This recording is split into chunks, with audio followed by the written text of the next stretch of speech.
This is my first post on this subreddit. I hope this is the right place for it. Some called it a plague, others a curse. A few blamed it on possession, but no matter what name it went by, it struck fear into the hearts of everyone in my small town. It started when I was just 14, growing up in a small town that my parents had been raised in before me. I remember the big, empty houses and the grassy fields, the little creek I'd play at down by Miller's farm.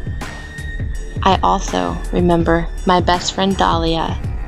She was small and wispy, also soft-spoken. I was one of the only people she really talked to. We'd explore the old houses, play in the fields and the river. One of my most vivid memories is of the morning I walked to her house, surprised to be greeted by a man in a white coat rather than Dahlia's parents. He told me she was sick, that she wouldn't be able to get out of bed today. Her mother heard my voice at the door and invited me in to see her. Dahlia didn't look sick. I asked her how she was feeling, and she told me she just felt a little numb, mostly in her legs. Her mother stood at the door, looking concerned. "Poor thing," I heard her mumble multiple times. I stayed in that room all day, telling Dahlia stories and playing games with her to keep her entertained while she was confined to her bed. As I was leaving that night, I heard the man in the coat say something to Dahlia's mother. I can't remember the exact wording, but it was along the lines of, "Numbness is the first symptom." That unsettled me, but I trusted that whatever illness she had could be treated. A few days passed, and Dahlia only seemed to get worse. On the first day, she'd been sitting up and moving around, able to retrieve her water from her nightstand or pull the cord on her lamp.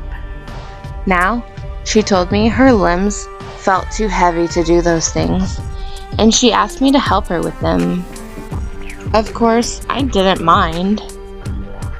She was my best friend, but I was getting increasingly concerned.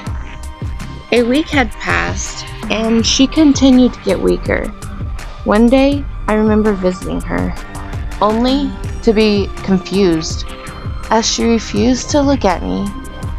When I asked her about it, she stiffly replied, I can't." I tried to tell the man in the white coat about this, as I assumed he was a doctor, but he dismissed me. I barely slept that night. I was consumed completely by my fears. My mind buzzed with what I thought were the worst case scenarios. Unfortunately, none of them came true. What happened to Dahlia was much worse than anything I could come up with. When I arrived the next day, her mother was weeping, the white-coated man trying to console her. I asked what was wrong. He said the first phase was complete.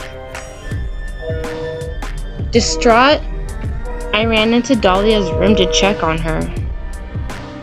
Her eyes darted towards me, and the corners of her lips curled slightly. "Good morning, Dahlia," I said. "I've been worried. How are you?" She didn't reply. She just gazed at me with her big blue eyes. I approached her, and her eyes followed me, but she didn't move, nor did she speak. It was then I realized what had happened. She was completely paralyzed. The stiffness of her words and her numb limbs had all been leading to this. She was frozen, unable to do so much as call for help or speak to me. I've never been one to cry, but I couldn't help it that day. I could see concern and unspoken comforts in her eyes. Filled with despair, I ran out to confront Dahlia's mother and the man in the coat.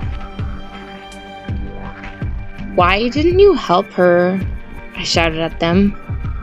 The tears still running down my face. "I thought you could do something." "I'm sorry, son.